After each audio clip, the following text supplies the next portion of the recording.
আচ্ছা, বাসর রাত বলতে কি বোঝায়? বিয়ের প্রথম রাত, নাকি ফুলে ফুলে সাজানো একটি বিছানা?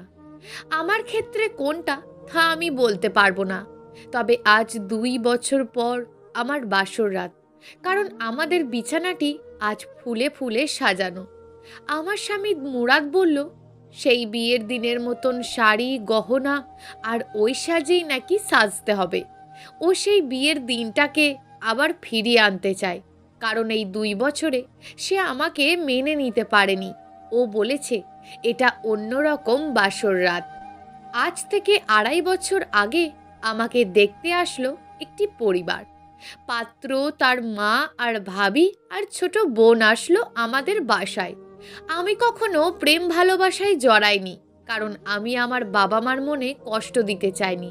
তাই ওনারা যাকে ঠিক করবে তাকেই আমি বিয়ে করব।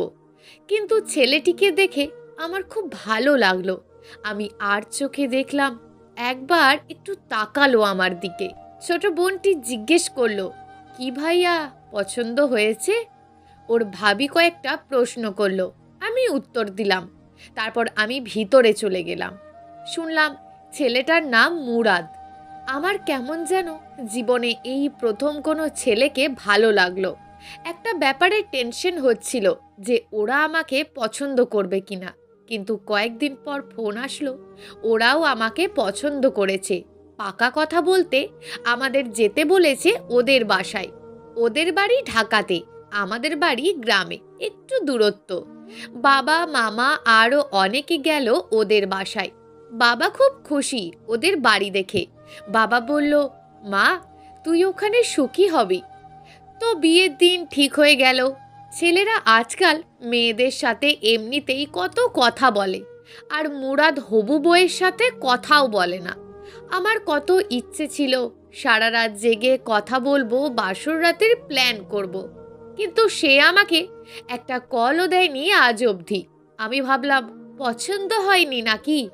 পরে ভাবলাম মেয়েদের ক্ষেত্রে এটা সম্ভব, কিন্তু একটা ছেলে কখনোই অপছন্দের কোনো মেয়েকে বিয়ে করবে না, কারণ ছেলেরা তো স্বাধীন।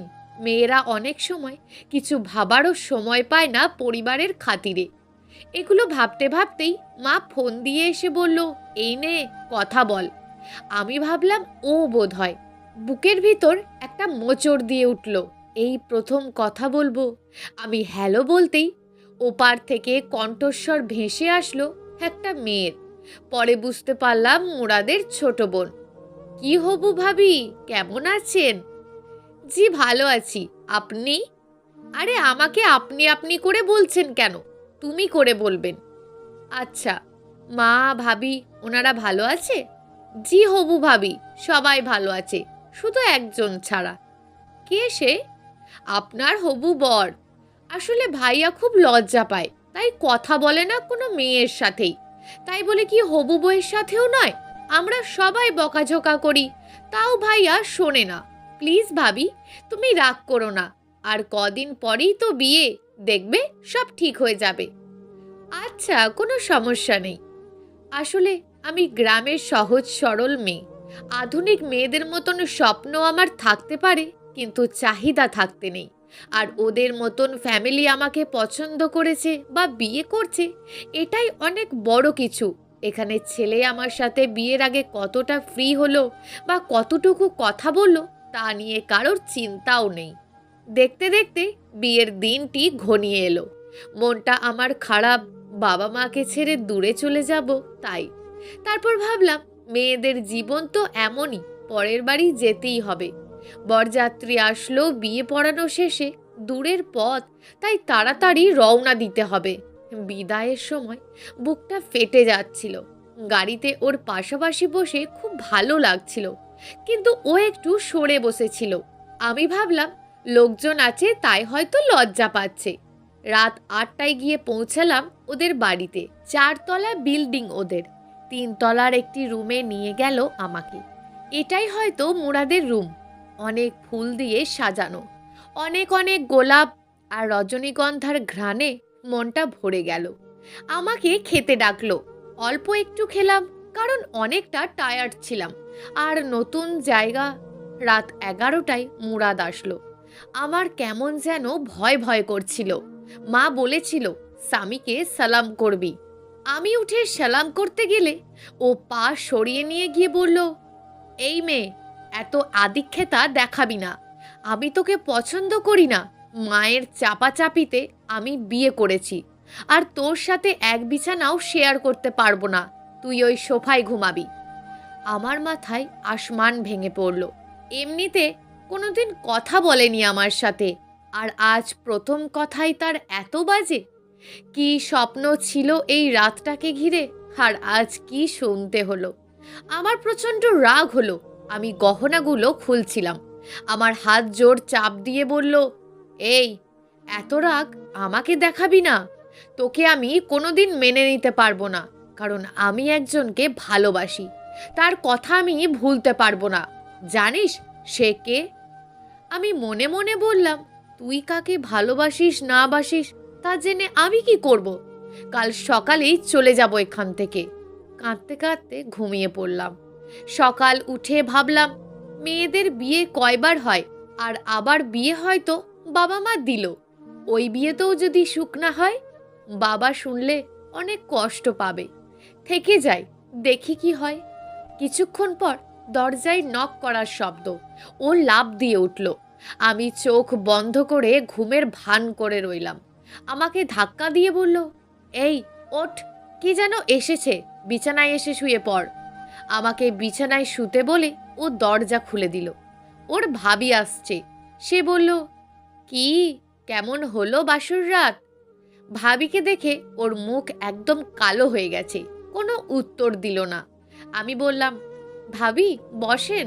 উনি বললেন, না, তোমরা ফ্রেশ হয়ে খেতে এসো। আমি মনে মনে ভাবলাম, দেখতে কত নম্র ভদ্র, অথচ ব্যবহার অনেক খারাপ দেখছি। আপন বড় ভাবি তার সাথে কিভাবে তাকালো। আমি ফ্রেশ হয়ে নাস্তা করতে গেলাম। আমার শাশুড়ি বলল, কিরে মুরাদ, আজই অফিসে যাচ্ছিস কেন? কই, বউকে নিয়ে ঘুরতে তুরতে যাবি তা না, আজই তোর অফিস। আমার জরুরি কাজ আছে মা, ঘুরতে নিয়ে যাব, তবে কাল। ও অফিস চলে গেল। আমি ওর ছোট বোনের সাথে গল্প করছিলাম। আমি বললাম, তোমার ভাইয়া কি অনেক রাগী? কই না তো, কি জন্য? আমাকে কি তার পছন্দ হয়েছিল? হ্যাঁ, ওর পছন্দ হয়েছে, এই জন্যই তো বিয়ে ঠিক হয়েছে। আচ্ছা, আমি এমনিই জিজ্ঞেস করলাম। সেদিন রাতে আমি সোফায় শুতে যাব, তখন ও বলল, ওইখানে শুতে হবে না, বিছানায় আয়। আমার খুব রাগ হয় তুই তুই করে কথা বললে। কি মানুষ, নতুন বউকে তুই তুই করছে। যাক, বিছানায় আরামে ঘুমিয়ে গেলাম। সোফায় কষ্ট হয় ঘুমাতে। এক সপ্তাহ চলে গেল, আমাকে নিয়ে ঘুরতে যাওয়ার কোনো নামগন্ধই নেই। আমি ঘর গোছাতে গিয়ে একটা ডায়েরি পেলাম, ঝেড়ে নিয়ে পড়তে লাগলাম। প্রথম পেজে লেখা, হারিয়ে ফেলা ভালোবাসা। আমি কলেজে ওকে প্রথম দেখেছি। খুব ভালো লেগে যায়, যাকে বলে লাভ অ্যাট ফার্স্ট সাইট। অনেক দিন পিছন পিছন ঘোরার পর সফল হই আমি। প্রপোজ করি, নীরা রাজি হয়। চলতে থাকে আমাদের প্রণয়। ও যা চাইতো আমি আমার হাত খরচের টাকা বাঁচিয়ে ওকে দিতাম। এতে আমার কোনো কষ্ট হতো না, কারণ আমি ওকে যে চরম ভালোবাসি। ও বলতো, একটা কিছু করো। আমি বলতাম, পড়াশোনাটা আগে শেষ হোক, ঠিকই কিছু একটা করব, আর তারপর তোমাকে নিয়ে সুখে সংসার করব। কতই না রঙিন স্বপ্ন দেখেছি ওকে নিয়ে। কয়েক পৃষ্ঠা খালি। এরপর লেখা, আজ ওর জন্মদিন। আমি সময় মতন যেতে পারিনি, তাই রাগ হয়ে ফুলে বসে আছে। আমি গিয়ে নিচে হাঁটু গেড়ে বসে ওর পা আমার হাঁটুর ওপরে রেখে নূপুর পরিয়ে দিলাম। রাগ সব পানি হয়ে গেল। আমাকে জড়িয়ে ধরে কাঁদতে লাগলো। আমি বললাম, আরে কাঁদছো কেন? তোমার ভালোবাসা দেখে। কবে বলেছি নূপুর আমার ভালো লাগে, সেটা মনে রেখে দিয়েছো? কদিন পর জরুরিভাবে নীরা দেখা করতে বলল। আমি গেলাম, কিন্তু ওর কথা শুনে মাথায় বাজ পড়ল। শোনো, বাবা আমার বিয়ে ঠিক করছে। কি বলছো? আমাদের রিলেশনের কথা বলেছিলে? হ্যাঁ বলেছি। বাবা বলল, ছেলে বেকার, কবে কাজকর্ম করবে কে জানে। এর থেকে তুই রাজি হয়ে যা, নইলে আমি তোর ব্যাপারে কিছু জানি না। মুরাদ, শোনো, আমি দুঃখিত। বাবার অনুমতি ছাড়া আমি সুখী হতে পারবো না। প্লিজ আমাকে মাফ করে দাও। আর কোনো যোগাযোগ আমার সাথে করো না। মেয়েটা কাঁদতে কাঁদতে বলল কথাগুলো। এরপর থেকে আমি আর কোনো যোগাযোগ করলাম না ওর সাথে। এদিকে বড় ভাইয়ের বিয়ে ঠিক হলো, সেদিকে ব্যস্ত হয়ে গেলাম। গায়ে হলুদ, বরযাত্রী, আরও কত ভেজাল, সব আমাকেই সামলাতে হবে। তো সবাইকে গাড়িতে ওঠানোর পর আমিও একটা মাইক্রোতে উঠলাম। এক গাড়ি, এ কি, গাড়ি যে নীরাদের বাড়ির দিকেই যাচ্ছে। ভাবলাম অন্য কারোর বিয়ে হয়তো, ওরা তো ওই বাসায় ভাড়া থাকে।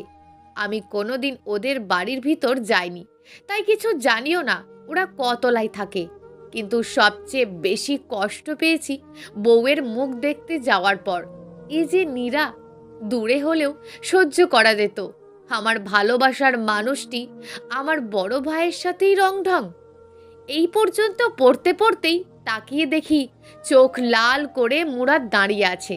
আমার চুলের মুঠি ধরে অনেকগুলো চড় দিল আর বলল, আমার এই ডায়েরি তুই ধরার সাহস আর পড়ার সাহস কোথায় পেলি? এই ছাড়ুন, খুব লাগছে। এখানেই ময়লার ভিতর পড়েছিল, তাই নিয়ে পড়ছিলাম। এর জন্য আপনি এভাবে গায়ে হাত তুলবেন? হ্যাঁ, কথা বললে আরো বেশি মার খাবি। হ্যাঁ, আরও মারেন। বিয়েই তো করেছেন মারার জন্য। এর মধ্যেই আমাকে জড়িয়ে ধরল। আমি কিছু বুঝলাম না। পরে খেয়াল করলাম তার ভাবি দাঁড়িয়ে আছে। উনি চলে যাওয়ার পর বললেন, এই, ওই মহিলা এসব যেন ঘুণাক্ষরেও জানতে না পারে। জানলে তোর খবর আছে। ও যেন সব সময় জানে যে আমি তোকে অনেক আদরে রাখি।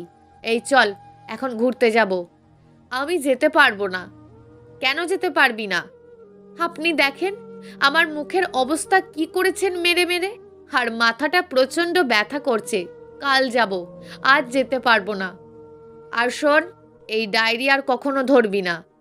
বলেই চলে গেল রুম থেকে। আমি কাঁদছি আর ভাবছি নিজের প্রেমিকা এখন বড় ভাবি, তাই হয়তো এত রাগ আর ক্ষোভ। আমি কি করব কিছুই বুঝলাম না। আমার কপালে এটাই লেখা ছিল হয়তো।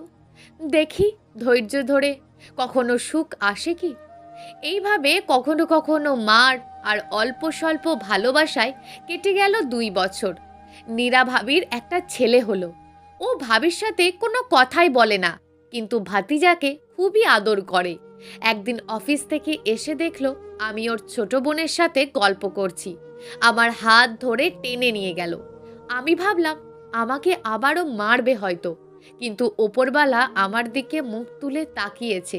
ও আমার হাত ধরে বলল, এই শোনো, আমাকে ক্ষমা করে দাও। আমি তোমাকে কোনো অপরাধ ছাড়াই অনেক আঘাত করেছি। কি করব বলো, নিজের ভালোবাসাকে হারিয়ে আমি উন্মাদ হয়ে গিয়েছিলাম। বিয়ে করব না বলে ঠিক করেছিলাম, কিন্তু মার জন্য করতে হলো।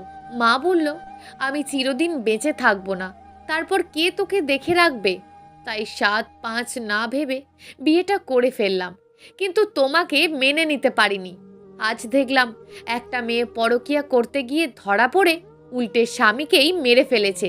তখন আমার হুঁশ ফিরল যে আমার ঘরেও তো একটা নারী আছে যাকে 1.5 বছর যাবৎ অত্যাচার করছি, কিন্তু সে তো কখনো প্রতিবাদ করেনি। আমি তার কথা শুনে বললাম, শোনেন, আমরা নারীরা সব পারি। আমার জীবনে আপনিই একমাত্র পুরুষ যাকে আমি প্রথম দেখায় ভালোবেসে ফেলেছি। তাই সব যন্ত্রণা সহ্য করেও এই দিনটির আশায় ছিলাম যে একদিন আপনি আপনার ভুল বুঝতে পেরে আমার কাছে আসবেনই। ও আমাকে জড়িয়ে ধরে বলল, 1 সপ্তাহ পর আমাদের বিবাহ বার্ষিকী।